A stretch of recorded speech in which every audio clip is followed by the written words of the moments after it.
Hello दोस्तों, नमस्कार दोस्तों। स्वागत है बहुत बहुत हमारी इसी यूट्यूब चैनल में। दोस्तों, यह कहानी है, ऐसा सभी के साथ होता है। एक दिन सिद्धार्थ ने अपने साथी छंदक को नगर भ्रमण के लिए चलने को कहा। छंदक ने तुरंत राजकुमार के प्रिय घोड़े कंथक को तैयार किया। उस पर राजकुमार को सवार कराकर वह नगर भ्रमण के लिए चल पड़ा। राजा शुद्धोधन ने ऐसा प्रबंध कराया था कि राजकुमार को मार्ग में कोई करुणाजनक दृश्य दिखाई न दे, ताकि उसके मन में विरक्ति की भावना उत्पन्न न हो। जिस मार्ग से उन्हें जाना था उसे स्वच्छ करके सजाया गया था। उस मार्ग पर दोनों ओर सुंदर सुंदर लड़के लड़कियां खड़े थे। जब सिद्धार्थ उनके पास से गुजरते तो उन पर फूल बरसाते, वही दुख या संकट का नाम भी दिखाई नहीं दे रहा था। राजकुमार सिद्धार्थ भी उस समय प्रसन्न दिखाई दे रहे थे। एकाएक उनकी दृष्टि कहीं दूर उठ गई। एक झुकी हुई कमर वाला वृद्ध व्यक्ति उन्हीं की ओर चला आ रहा था। उसका मुंह झुर्रियों से भरा हुआ था, आंखें बंद अंदर को धसी हुई थीं, हाथ पैर कांप रहे थे। वह लाठी का सहारा लेकर बड़ी मुश्किल से चल पा रहा था। जरा इधर देखो, छंदक सिद्धार्थ ने उस वृद्धि की ओर संकेत करते हुए कहा। उस आदमी की ओर जिसकी कमर झुकी हुई है, मुझे बताओ कि उसे क्या हो गया है। वह इतना असुंदर क्यों है? वह ठीक से क्यों नहीं चल पा रहा है? राजकुमार छंदक ने उत्तर दिया, वह व्यक्ति बूढ़ा हो गया है। उसकी आयु अधिक हो गई है। अधिक आयु हो जाने पर व्यक्ति ऐसा ही हो जाता है। तो क्या आयु अधिक हो जाने पर मैं और यशोधरा भी ऐसे ही हो जाएंगे? सिद्धार्थ ने चिंतित स्वर में पूछा। हम भी बूढ़े हो जाएंगे, हम भी असुंदर हो जाएंगे, हम भी ठीक से नहीं चल पाएंगे। सच यही है, राजकुमार छंदक ने उत्तर दिया। ऐसा सभी के साथ होता है। बूढ़ा हो जाने पर मनुष्य की यही दशा होती है। शरीर इसी प्रकार कमजोर और असुंदर हो जाता है। सिद्धार्थ की सारी प्रसन्नता छूमंतर हो गई। उन्होंने छंदक को महल लौट चलने की आज्ञा दी। जब सिद्धार्थ अपने महल पहुंचे तो उन्होंने यशोधरा को अपनी प्रतीक्षा करते हुए पाया। उन्हें उदास देखकर यशोधरा ने पूछा, क्या बात है स्वामी, क्या आप थक गए हैं? नहीं यशोधरा, सिद्धार्थ ने एक लंबी सी सांस लेकर उत्तर दिया, मैं थका नहीं हूँ। बात यह है कि आज मैंने एक ऐसे व्यक्ति को देखा जो बहुत कमज़ोर था। उसका पूरा शरीर कांप रहा था, उसकी आंखें झुकी हुई थी और वह असुंदर हो गया था। छंदक कहता है, वह बूढ़ा हो चुका है। बूढ़ा हो जाने पर ऐसा ही दिखता है। यह देखकर मेरा मन उदास हो गया। इस प्रकार तो मेरी दशा भी आगे चलकर ऐसी ही हो जाएगी। आप व्यर्थ ही दुखी हो रहे हैं। यशोधरा ने कहा, छोड़िए इस बात को, आप अपने मनोरंजन कक्ष में जाइए। पिताजी ने आपके मनोरंजन के लिए खास नर्तकी और गायिका को बुलाया है। आप वहां जाकर मनोरंजन कीजिए, आपकी सारी उदासी दूर हो जाएगी। यशोधरा की बात मानकर सिद्धार्थ मनोरंजन कक्ष में चले गए। वही नर्तकी और गायिका ने अपनी कला का भरपूर प्रदर्शन किया। उन्होंने सिद्धार्थ की उदासी को दूर करने का पूरा प्रयास किया, लेकिन सिद्धार्थ की उदासी दूर न हुई। उनकी आंखों के सामने रहकर भी वही वृद्धि व्यक्ति घूम रहा था जिसे उसने मार्ग में देखा था। वह बार बार ये सोच रहा था कि क्या बूढ़ा होने से बचने का कोई उपाय नहीं है। कुछ दिनों बाद अचानक सिद्धार्थ ने पुनः भ्रमण की इच्छा व्यक्त की। इस बार छंदक एक रथ सजाकर ले आया। रथ का सवार होकर सिद्धार्थ पुनः नगर की ओर भ्रमण की ओर चल पड़े। इस बार छंदक पूरा प्रयास कर रहा था कि राजकुमार को कोई करुणाजनक दृश्य दिखाई न दे, लेकिन जो होना होता है वह होकर ही रहता है। मार्ग में सिद्धार्थ को एक रोगी व्यक्ति दिखाई दिया। वह रोग के कारण करा रहा था। सिद्धार्थ ने तत्काल रथ रुकवाया और छंदक से पूछा, इसे क्या हो गया? यह इस प्रकार कराह क्यों रहा है? राजकुमार छंदक ने उत्तर दिया, इसे रोग ने घेर रखा है। यह रोग के कष्ट को सहन नहीं कर पा रहा है, इसी कारण करा रहा है। परंतु इसे रोग ने क्यों घेर लिया? सिद्धार्थ ने आश्चर्य से पूछा। छंदक ने उत्तर दिया, रोग तो बड़े बड़े स्वस्थ व्यक्तियों को भी घेर लेता है, उन्हें भी रुला देता है। इसमें आश्चर्य की कोई बात नहीं है। अपने जीवन काल में कोई न कोई रोग लगभग प्रत्येक व्यक्ति को हो जाता है। ओहो, सिद्धार्थ बड़बड़ाए, तो रोग भी मनुष्य को कष्ट पहुंचाते हैं, इनसे भी मनुष्य नहीं बच सकता है। मैं भी नहीं बच सकूंगा। जब मुझे भी कोई रोग हो जाएगा तो मैं इसी तरह से दर्द से कराऊंगा। छंदक ने रथ को आगे बढ़ाया। थोड़ा आगे चलने पर सिद्धार्थ को एक शव यात्रा जाती हुई दिखाई दी। उन्होंने पुनः छंदक से प्रश्न किया, यह कैसा दृश्य है? 4 व्यक्ति अपने कंधों पर किसे लेकर जा रहे हैं? इनके पीछे कुछ लोग रोते हुए क्यों जा रहे हैं? राजकुमार छंदक ने उत्तर दिया, यह व्यक्ति मर गया है, ये चारों इसके संबंधी हैं। ये इसके शव को उठाकर शमशान में ले जा रहे हैं। जो पीछे पीछे रोते हुए जा रहे हैं वे इसके कुटुंब के लोग हैं। शमशान में इस मृतक शरीर को जला दिया जाएगा। यह व्यक्ति मर क्यों गया? सिद्धार्थ ने अगला प्रश्न किया। छंदक ने कहा, मृत्यु इस संसार का एक अटल सत्य है। मृत्यु ने आज तक किसी को नहीं छोड़ा। कोई भी व्यक्ति किसी भी समय पर मर सकता है। यह सुनकर सिद्धार्थ का दिमाग घूम गया। वह ठंडी सांस लेकर सोचने लगे, क्या इसी को जीवन कहते हैं, जिसमें मनुष्य को तरह तरह के रोग घेर लेते हैं, जिसमें कभी भी मृत्यु का आगमन हो सकता है। मनुष्य जब बूढ़ा हो जाता है तो वह दुर्बल और असहाय हो जाता है। उसके शरीर को जलाकर भस्म कर दिया जाता है। क्या जीवन के इन भयानक दुखों को छुटकारा नहीं मिल सकता है? इसका कोई तो उपाय होगा। सिद्धार्थ मन ही मन ऐसा सोच रहे थे कि तभी उन्हें एक सन्यासी दिखाई दिया।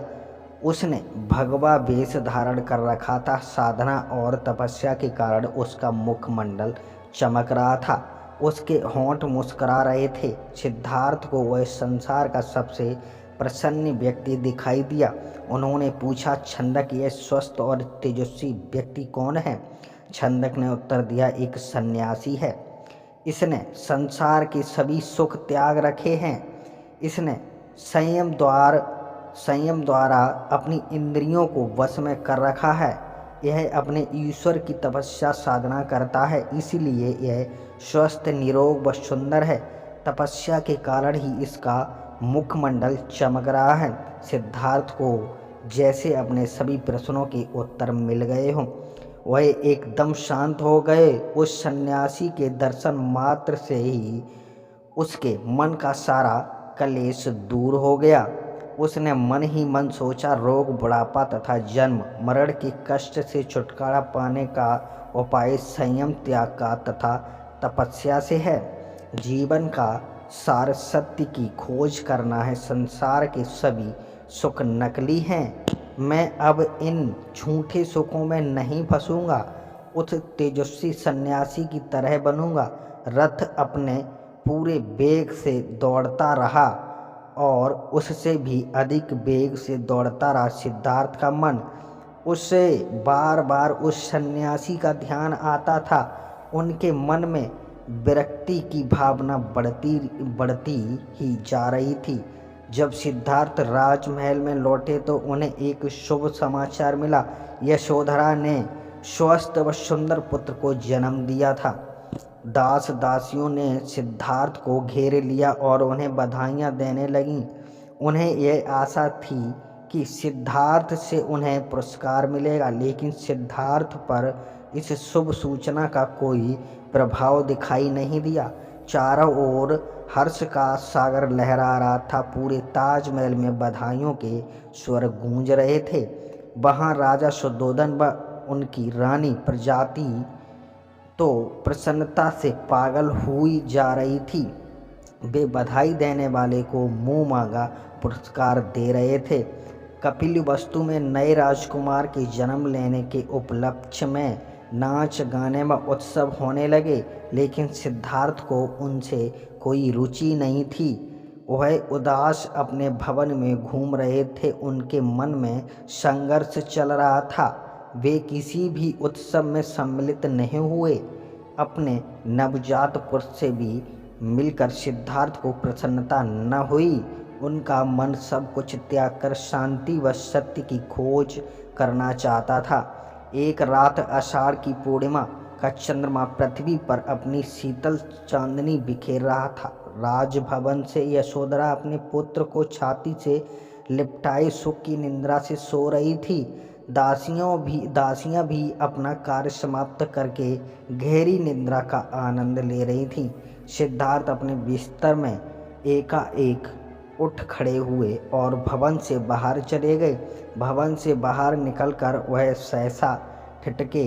उनके मन में एक बार यशोधरा व राहुल को देखने की इच्छा उत्पन्न हुई। वह वापस जाने के लिए मुड़े, परंतु जिस प्रकार कोई सर्प अपनी केंचुली का उतार कर उसकी ओर नहीं देखता, वैसे ही सिद्धार्थ ने भी अपने मोह को एक भी झटके से त्याग दिया। धीरे धीरे चलते हुए सिद्धार्थ वहां जा पहुँचे जहां उनका साथी छंदक सो रहा था। सिद्धार्थ ने उसे जगाया। छंदक ने चौंक कर अपनी आंखें खोली व निकट बंधे कंदक घोड़े ने भी हिनहिना कर एक सिद्धार्थ की ओर देखा। राजकुमार छंदक ने नम्रता से आश्चर्य से कहा, आप और यहाँ, वह भी रात के इस समय, सब कुछ ठीक तो है ना? छंदक सिद्धार्थ ने आदेश दिया, तुरंत रथ तैयार करो, मैं इसी समय राजभवन से बाहर जाना चाहता हूँ। छंदक ने ध्यानपूर्वक सिद्धार्थ की ओर देखा। वह कुछ पूछना चाहता था, परंतु पूछने का साहस न कर सका। रथ को तैयार करके वह सिद्धार्थ के निकट ले आया। सिद्धार्थ रथ पर सवार हुए तथा छंदक को नगर से बाहर भवन की ओर चलने के लिए कहा। चारों ओर गहरा अंधकार था। वहाँ सन्नाटा छाया हुआ था। जंगली जीव जंतुओं की आवाज़ें कभी कभी सन्नाटे को भंग कर देती। वातावरण बहुत डरावना हो जाता। घने जंगल के निकट सिद्धार्थ ने छंदक को रथ रोकने को आदेश दिया। रथ रोकते ही सिद्धार्थ नीचे उतर आए। सामने ही यमुना नदी अपने पूरे वेग से बह रही थी।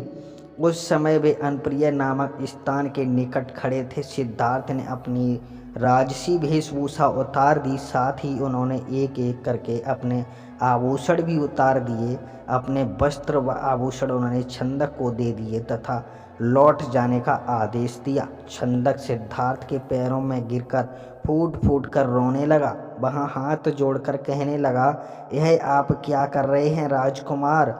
जब आपके पिताजी माताजी को आपके सन्यासी बन जाने की बात का पता चलेगा तो उन पर दुखों का पहाड़ टूट पड़ेगा। रानी यशोधरा पर क्या बीतेगी? आप अपना निर्णय बदल लीजिए, मेरे साथ राजमहल लौट चलिए। नहीं, छंदक सिद्धार्थ ने कुछ व सुगंधित बालों को काट कर कहा, मैं अब नहीं लौटूंगा। मैंने सोच विचार करके ही यह निर्णय लिया है।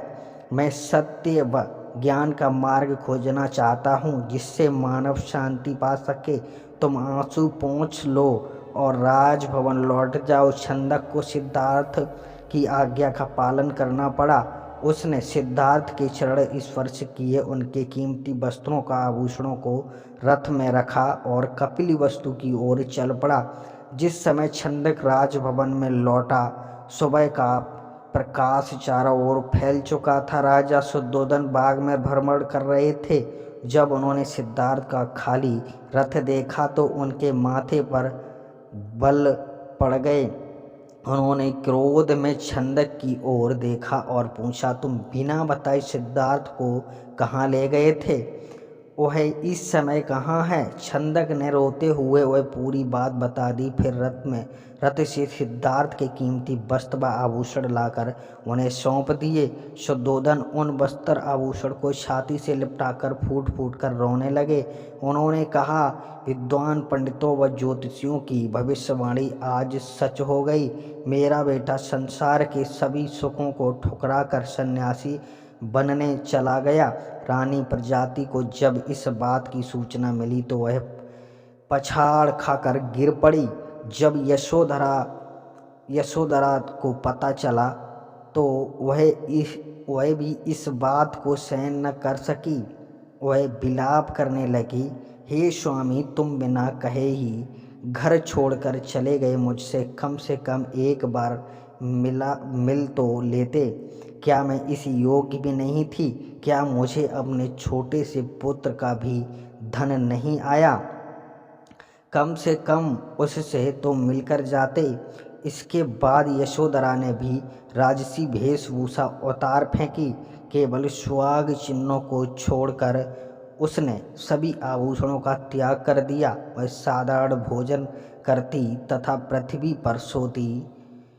उसकी यह दशा देखकर प्रजापति बहुत दुखी होती। यह यशोधरा को छाती से लगाकर रो पड़ती और अपने स्वास्थ्य का ध्यान रखने के लिए कहती, यह तेरे खेलने खाने की आयु है। बहू यशोधरा से कहती, परंतु तूने तो सिद्धार्थ की तरह ही संसार के सभी सुख छोड़ दिए। क्या यह ठीक है? इस तरह रहने से क्या तुम बीमार नहीं पड़ जाओगी? तब राहुल की देखभाल कौन करेगा? माताजी यशोधरा उत्तर देती, मेरे पति अब सन्यासी बन चुके हैं। वे पृथ्वी पर शयन करेंगे तथा जंगली फूल फलों का भोजन करेंगे। ऐसे में भला राजभवन में सुख के साथ कैसे रह सकती हूँ? आप कृपया दुखी न हों। राहुल में ही इसके पिताजी की छवि को देखें, इसके आपको शांति मिलेगी। प्रजापति राहुल को छाती से लिपटाकर रो पड़ी। सिद्धार्थ के चले जाने के बाद कपिलवस्तु का हर व्यक्ति उदास हो गया। राजमहल में तो दुख का साम्राज्य ही स्थापित हो गया। ऐसे में केवल नन्हे राहुल की किलकारियां ही राजभवन में गूंजती तथा सबका मन बहलाती हैं।